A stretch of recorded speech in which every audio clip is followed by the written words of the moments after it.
इस वीडियो में हम देखने वाले हैं फर्स्ट शेड्यूलिंग एल्गोरिदम जो है फर्स्ट कम फर्स्ट सर्व।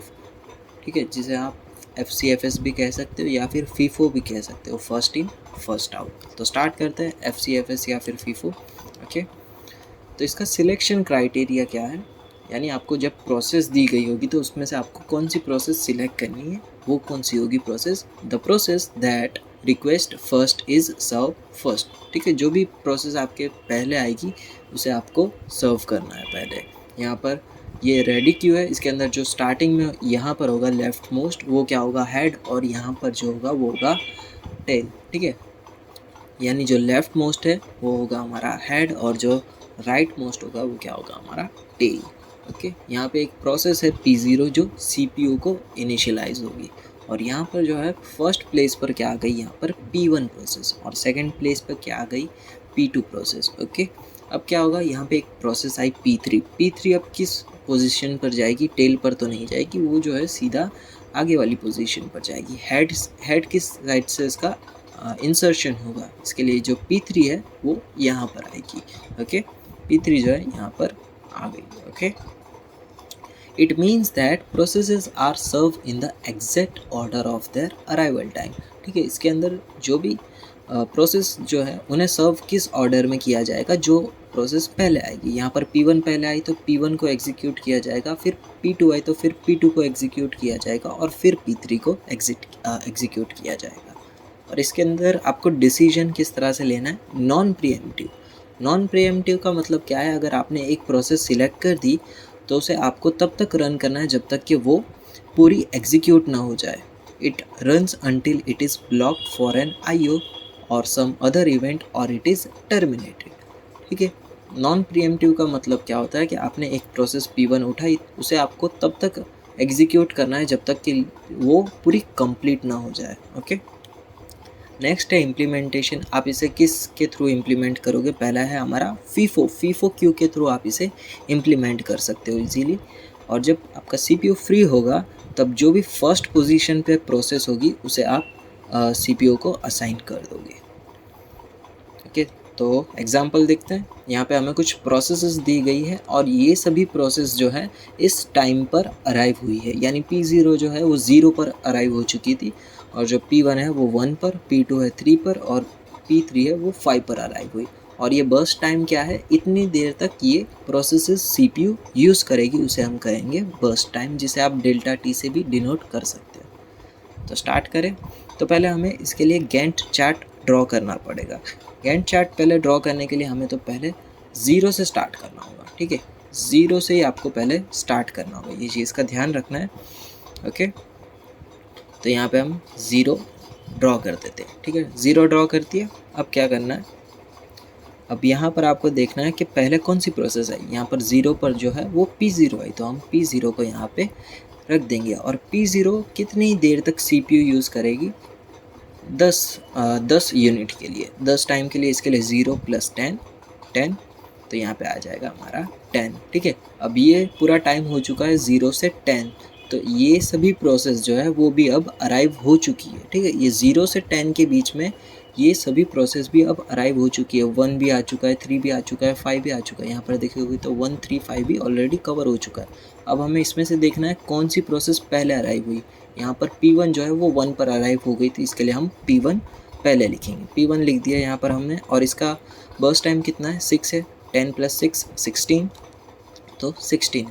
अब किसकी बारी, यहाँ पर पहले कौन अराइव हुआ, P2 और P3 में से P3 ना, तो P2 तो पहले P2 हम लिख देंगे, और उसका बर्स्ट टाइम कितना है, 2, तो 2 लिख देंगे यहाँ पर, यानी 16 + 2 18।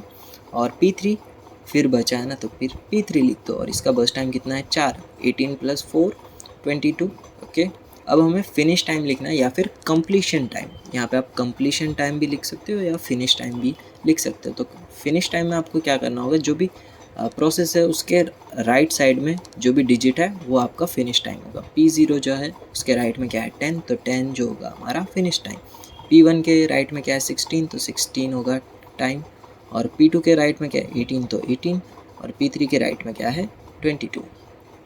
अब क्या है, turn around time. Turn around time की हमने डेफिनेशन पढ़ी थी, उसमें हमने देखा था टर्न अराउंड टाइम क्या होता है कि जो भी हमारा कंप्लीशन टाइम है उसमें से आप अराइवल टाइम को माइनस कर दो तो आपको मिल जाएगा टर्न अराउंड टाइम। तो यहाँ पे 10 माइनस 0 करो, क्या आएगा आंसर 10। 16 माइनस 1 कर दो 15 आएगा। 18 माइनस 3 कर दो 15 आएगा। 22 माइनस 5 कर दो 17 आंसर आएगा। तो इस तरह से आप टर्न अराउंड टाइम फाइंड करोगे। वेटिंग टाइम का फॉर्मूला क्या था, turn around time minus burst time. ठीक है, turn around time minus burst time. तो 10 माइनस 10 क्या होगा 0। 15 माइनस 6 9। 15 माइनस 2 13। 17 माइनस 4 13। तो अब क्या करना है, अब ये आपका पूरा कंप्लीट हो चुका है। अब आपको इन दोनों की एवरेज निकालनी होगी, टर्न अराउंड टाइम की और वेटिंग टाइम की। तो पहले आप क्या करोगे, ये चारों का आप प्लस कर दो और उन्हें 4 से डिवाइड कर दो। तो ये होगा आपका average of turn around time. और वेटिंग टाइम में क्या होगा, आपको ये चारों का प्लस करना है और उसे भी 4 से डिवाइड कर देना। तो ये होगा आपका average waiting time. Okay, first come first serve के एडवांटेजेस देखते हैं। पहला है, ये तो एक सिंपल है और फेयर भी है, इसे फेयरली सभी को CPU साइन हो रहा है इसके लिए। Easy to understand and implement. ठीक है, every process will get the chance to run so starvation doesn't occur. ठीक है, यहाँ पे हर एक प्रोसेस को CPU का टाइम मिलेगा, इसके लिए सभी प्रोसेस जो है वो रन हो पाएगी और कोई स्टारवेशन में नहीं जाएगी। स्टारवेशन यानी क्या है, कोई भी प्रोसेस है हाई प्रायोरिटी वाली वो एग्जीक्यूट होते रहेगी और जो लो प्रायोरिटी वाली प्रोसेस जो है वो एक तरह से ब्लॉक हो जाएगी इनडिफाइनाइट टाइम के लिए, उसे हम कहते हैं स्टारवेशन। डिसएडवांटेजेस क्या है FCFS के, not efficient because average waiting time is too high. ठीक है, यहाँ पे जो हमारा वेटिंग टाइम है, यहाँ पे आप देखोगे तो यहाँ पे काफ़ी ज़्यादा आ रहा है, 8.75 आ रहा है, जो काफ़ी ज़्यादा है वेटिंग टाइम।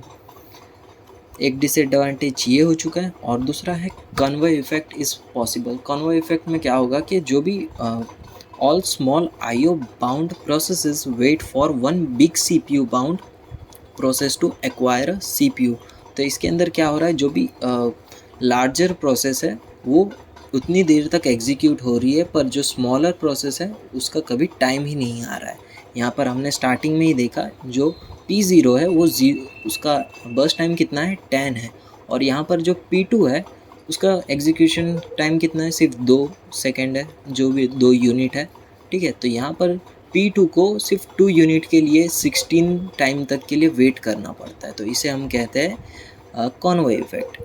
ठीक है, यानी ये जो P2 है उसका कितना, सिर्फ 2 ही यूनिट है ना, और यहाँ पर P0 का 10 है, P1 का 6 है, तो ये दोनों के लिए फिर P2 रुका रहेगा कि इसकी बारी आई, तब ये जो स्मॉलर पार्ट है उसे एग्जीक्यूट करने में काफ़ी देर हो जाती है, उसे हम कहते हैं कॉन्वे इफेक्ट।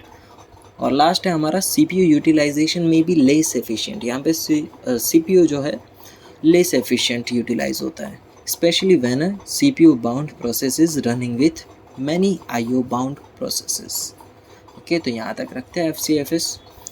और जो FCFS की थियोरी है ना, ठीक है, आप वो भी अच्छे से करना, क्योंकि यहाँ पर जो है आप देखोगे ये सभी यहाँ से स्टार्ट हो रहे हैं ना, यहाँ पे आपको डिसएडवांटेज पूछे गए हैं। यहाँ पर तो सीधा कहा गया है कि सूटेबल एग्जाम्पल भी लिखो, राउंड रॉबिन का है, पर यहाँ पे आपको एग्जाम्पल भी खुद लिखना है। और यहाँ पर एक है ये डिमॉन्स्ट्रेट द फीफो रॉबिन रो। ये जो फीफो है ना, फीफो और कुछ नहीं, हमारा FCFS ही है। ठीक है, यहाँ पे अगर आपको FCFS की जगह फीफो दे तो भी आपको सेम वही चीज़ ही लिखनी है विथ एग्जाम्पल। ठीक है, ये एग्जाम्पल के साथ पूछा गया, तो ये चीज़ का आपको ध्यान रखना है। ओके।